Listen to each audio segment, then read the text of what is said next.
Bienvenue. Salut autrefois dans une autre vidéo mes chers abonnés. Comme d'habitude, n'oubliez pas d'abonner à la chaîne et activer la cloche. On commence notre histoire d'aujourd'hui. Ali, le cousin de Juliane, âgé 60 ans. Elle a commencé à souffrir dernièrement d'amnésie fréquente et a toujours oublié ce qu'il allait faire. Jusqu'à ce qu'un jour elle ne reconnaisse pas son cousin, Juliane. Et cela a aggravé la situation. Et Juliane a commencé à s'interroger à ce sujet. Qu'est-ce qui se passe avec mon cousin?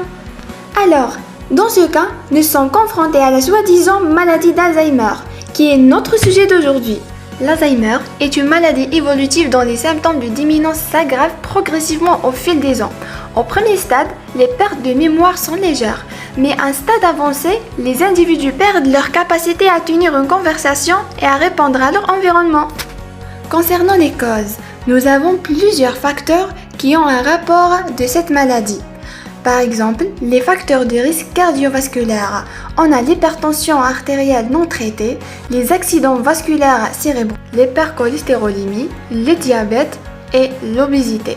Et on a des facteurs environnementaux comme le tabac, l'alcool et certains médicaments. Et ainsi de suite. Le patient passe par des différents stades. Maintenant, on va mentionner les 6 stades de la maladie, ou bien plutôt ce sont 7. Dans la première stade, on remarque qu'il n'y a aucune déficience. La deuxième stade, on remarque une déficit cognitive très légère et ça sera légère dans la troisième stade. Au quatrième stade, cette déficit cognitif devient modéré.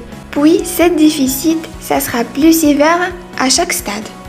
Quel est le diagnostic d'Alzheimer et comment ça se passe-t-il? Les médecins considèrent toujours le questionnaire, l'examen physique, l'examen cognitif et les bilans pour arriver à un diagnostic de démence et à en déterminer précisément la cause.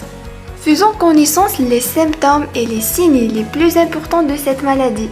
Tout d'abord, le premier signe, c'est le perte de mémoire qui perturbe la vie quotidienne du patient. On remarque aussi la difficulté à planifier ou à résoudre les problèmes. Une autre difficulté à exécuter les tâches familières à la maison, au travail, on peut dire partout. Troisièmement, le patient souffre à confuser le temps et le lieu. Cela lui rend la vie dure. Et la dernière difficulté, ils ne comprennent pas les images et les relations spatiales et les relations sociales. Quel est le traitement suggéré? Pour l'instant, il n'existe pas un traitement. À l'heure actuelle, aucun traitement capable de guérir la maladie d'Alzheimer ou de ralentir son évolution dans le cerveau. Néanmoins, 4 médicaments sont actuellement sur le marché. Nous en citons 3 tous ensemble. Le premier, c'est le donepezil, Aricept. Le deuxième, c'est la rivastigmine, L'exulan. Et pour le troisième, c'est la galantamine.